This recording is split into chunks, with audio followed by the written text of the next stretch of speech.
भाई western countries क्या secular है या नहीं है? क्या वेस्टर्न कंट्रीज सेकुलर हैं या नहीं है? तो ये कहते हैं वेस्टर्न कंट्रीज में आपको ये समझना पड़ेगा कि सेकुलरिज्म का मॉडल होता है। सेकुलरिज्म का मॉडल होता है मतलब सर, अगर हम बात करें यूएसए, तो यूएसए एक्चुअल में सेकुलर कंट्री है, मगर वहां सेकुलरिज्म कैसे फॉलो किया जाता है? वहां सेकुलरिज्म फॉलो किया जाता है कंप्लीट सेपरेशन के कॉन्सेप्ट पर, मॉडल पर। कंप्लीट सेपरेशन यानी कि वहां कंप्लीट सेपरेशन में स्टेट जो है वो रिलीजन में इंटरफेयर नहीं करेगा, स्टेट रिलीजन में इंटरफेयर नहीं करेगा, और रिलीजन स्टेट में इंटरफेयर नहीं करेगा। ये कंप्लीट सेपरेशन का मॉडल है। यानी कि अगर शायद सबरीमाला जैसा इशू, सबरीमाला जैसा इशू या फिर हाजी अली दरगाह जैसा इशू,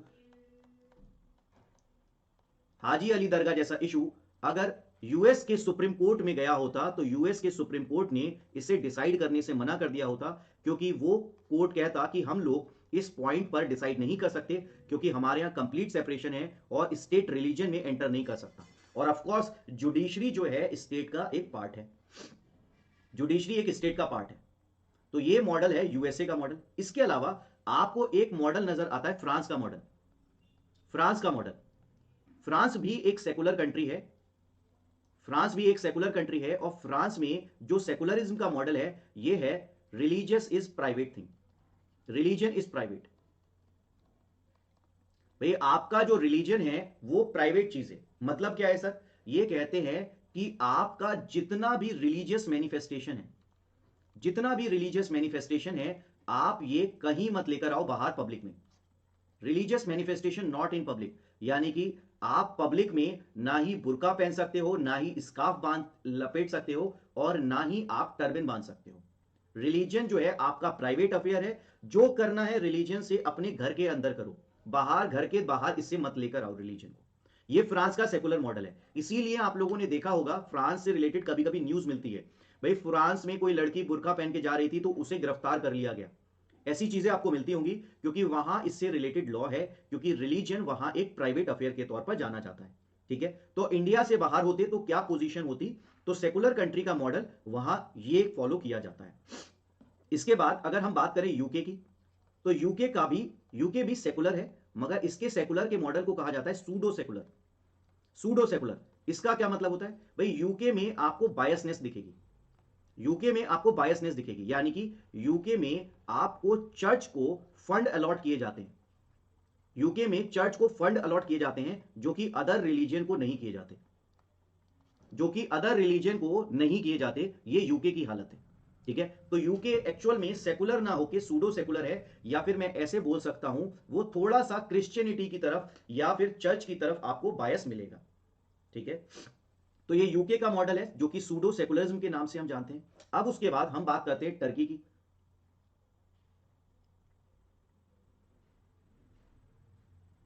ठीक है, अब हम बात कर लेते हैं भाई टर्की की। भाई टर्की का मॉडल कौन सा है? भाई टर्की का मॉडल कौन सा है? एक्चुअल में टर्की भी सेकुलर कंट्री है। अगर आप लोगों ने पढ़ा हो तो भाई आजकल टर्की जो है बड़ी बड़ी बातें कर रहा है, बड़ी बड़ी वादे कर रहा है, बहुत सारी मुस्लिम वर्ल्ड का लीडर बनना चाहते हैं। टर्की के जो प्राइम प्रेसिडेंट है वो मुस्लिम वर्ल्ड के लीडर बनना चाहते हैं, और जो सऊदी अरेबिया की हेजमनी है मुस्लिम वर्ल्ड पर उसे बार बार चैलेंज करते रहते हैं। तो आप लोगों को टर्की से रिलेटेड एक छोटा सा पॉइंट बता देता हूं। भाई टर्की में सबसे पहले राज हुआ करता था ऑटोमन एम्पायर का, ऑटोमन एम्पायर का राज हुआ करता था। अगर आप लोगों को पता हो तो इस पर अभी फिलहाल में एक सीरियल आया था जिस पर बहुत कुछ इशू हुए थे। ऑटोमन एम्पायर से रिलेटेड पूरी उसकी ग्लोरी इन्होंने दिखाई थी। कौन सा था? गाजी, कुछ गाजी है, भाई मैं देखता नहीं हूं इसलिए मुझे पता नहीं। कुछ गाजी करके कोई सीरियल था, वो आया था, तो उसमें ऑटोमन एम्पायर की ग्लोरी दिखाई गई है। मगर आप लोगों को बता देता हूं भाई ऑटोमन एम्पायर की ग्लोरी जो है ना वो सेकेंड वर्ल्ड वॉर के बाद खराब हो गई थी। सेकेंड वर्ल्ड वॉर के बाद ऑटोमन एम्पायर की ग्लोरी खराब हो गई थी, और वहां एक पर्सन ने रूल किया जिनका नाम था कमाल पाशा। जी, अर्तगल गाजी, बिल्कुल सही, अर्तगल गाजी। भाई कमाल पाशा ने उसके बाद वहां रूल किया, और इन्होंने भी सेकुलरिज्म का मॉडल अपनाया। मगर इनका सेकुलरिज्म का मॉडल बहुत अलग था पूरे वर्ल्ड से। यहां कमाल पाशा कहते थे कि ना सिर्फ हम क्या करेंगे, रिलीजन को रिलीजन को हम प्राइवेट अफेयर बनाएंगे, बल्कि इनका सेकुलरिज्म का मॉडल था कि हम रिलीजन को सप्रेस करेंगे, हम रिलीजन को सप्रेस करेंगे। ये इनका कमाल पाशा का सेकुलरिज्म का मॉडल था। जैसे कि इन्होंने सेकुलरिज्म के मॉडल पर चलते हुए, जहां पहले टर्की में इस्लामिक कैलेंडर फॉलो होता था, इस्लामिक कैलेंडर फॉलो होता था, वहां इन्होंने चेंज करके इसे जॉर्जियन कैलेंडर कर दिया। इसी तरीके से पहले टर्की में फ्राइडे की छुट्टी हुआ करती थी, फिर बाद में इन्होंने इसे छुट्टी संडे की कर दी। इस तरीके से कमाल पाशा ने रिलीजियन को सप्रेस करने का काम किया, और इन्होंने इस हद तक गए, ना सिर्फ स्टेट इंटरफेयर करेगा, ना सिर्फ स्टेट इंटरफेयर करेगा रिलीजन में, बल्कि उसे सप्रेस भी करेगा। ना सिर्फ स्टेट रिलीजन में इंटरफेयर करेगा, बल्कि उसे सप्रेस भी करेगा। इसीलिए आजकल टर्की के जो प्रेसिडेंट बने हैं वो बड़ी बड़ी और अलग तरीके की बातें करते हैं, ठीक है, क्योंकि ऑटोमन एम्पायर की ग्लोरी वापस लौटाने की बात करते हैं वो, और जो पहले म्यूजियम बदल दिया गया था, अब उसे वापस से मस्जिद में कन्वर्ट किया गया है, अगर आप लोगों को कुछ रिसेंट इशू पता हो तो, ठीक है। तो अब टर्की का सेकुलरिज्म का मॉडल वापस से पलटने लगा है, और ये मॉडल बायसनेस की तरफ जा रहा है। भाई सेकुलरिज्म का मॉडल बायसनेस की तरफ जा रहा है एट प्रेजेंट सिचुएशन। मगर अभी तक क्या फॉलो होता था ये भी मैंने आप लोगों को बता दिया। अब उसके बाद बात करते हैं हम कम्युनिस्ट कंट्री की।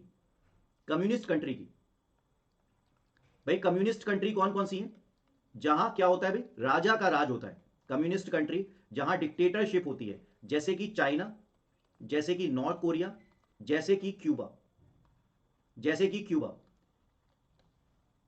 ये सारे कंट्रीज कैसे हैं? ये सारे कंट्रीज कम्युनिस्ट कंट्रीज हैं। सर यहां रिलीजन की क्या पोजीशन है, वहां आदमी क्या क्या कर सकता था, इसके बारे में भी बात कर लेते हैं। देखो यहां जो कम्युनिस्ट कंट्री होते हैं ना, वहां रिलीजन को माना नहीं जाता। यहां ना रिलीजन को माना जाता है और ना गॉड को माना जाता है। सर कैसी बात कर रहे हो? मुस्लिम्स के बारे में हम चाइना में सुनते हैं कि उन पर जो है काफी जुल्म होता है, ऐसी बातें सुनते हैं हम लोग। आप कैसे कह रहे हो कि वहां रिलीजन नहीं माना जाता, बल्कि चाइना में तो भगवान को बहुत माना जाता है। तो यहां आप याद रखना कि कम्युनिस्ट कंट्री में किसकी थ्योरी फॉलो होती है? कार्ल मार्क्स की थ्योरी फॉलो होती है। कम्युनिस्ट कंट्री में कार्ल मार्क्स की थ्योरी फॉलो होती है। कार्ल मार्क्स की थ्योरी क्या कहते हैं? कार्ल मार्क्स कहते थे कि रिलीजन जो है ना, ओपियम है मासिस के लिए। Religion is opium form of masses. ये कार्ल मार्क्स की थ्योरी थी। सर क्या मतलब है इसका? ये कहते हैं रिलीजन जो है वो वर्किंग क्लास लोगों के लिए होता है। रिलीजन जो है वो वर्किंग क्लास लोगों के लिए होता है, क्योंकि वो अपनी लाइफ से बहुत दुखी होते हैं, उनकी लाइफ में कोई खुशी नहीं होती या फिर बहुत कम होती है। तो रिलीजन उनके उनके जो काम में उन्हें एक होप देता रहता है। रिलीजन हमेशा आपसे अच्छा होने का वादा करता रहता है। इसलिए रिलीजन जो है एक नशे की तरह काम करता है वर्किंग क्लास के लोगों के लिए। और रिलीजन का एग्जिस्टेंस बहुत जरूरी है, क्योंकि वरना जो वर्किंग क्लास है वो रेवोल्यूशन लेके चला आएगा कैपिटलिस्ट लोगों के लिए। कैपिटलिस्ट लोगों के अगेंस्ट वर्किंग क्लास रेवोल्यूशन ना कर दे, इसलिए रिलीजन जो है बहुत जरूरी है। और इसलिए कार्ल मार्क्स कहा करते थे religion is opium of masses. Religion is opium of masses. ये थ्योरी जो है कम्युनिस्ट पार्टीज में, कम्युनिस्ट कंट्रीज में फॉलो की जाती है। इसीलिए अगर आपको पता हो तो वहां जितनी भी चीजें हैं, अगर आप मंदिर मस्जिद कुछ भी, किसी में अगर आप एक ईंट भी लगाते हो, एक ईंट भी लगाते हो, एक बल्ब भी चेंज करवाना चाहते हो, तो वहां आपका कोई चंदा नहीं होता। भाई वहां जो कम्युनिस्ट कंट्री है वहां रिलीजन के नाम पे चंदा नहीं होता, वहां गवर्नमेंट खुद आपको ये सारे काम देती है।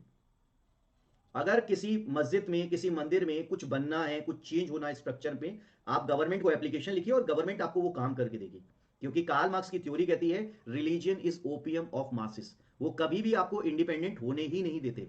पैसा होगा तो दिमाग खराब होगा रिलीजन के नाम पे, इसलिए सारा काम गवर्नमेंट करा के देती है।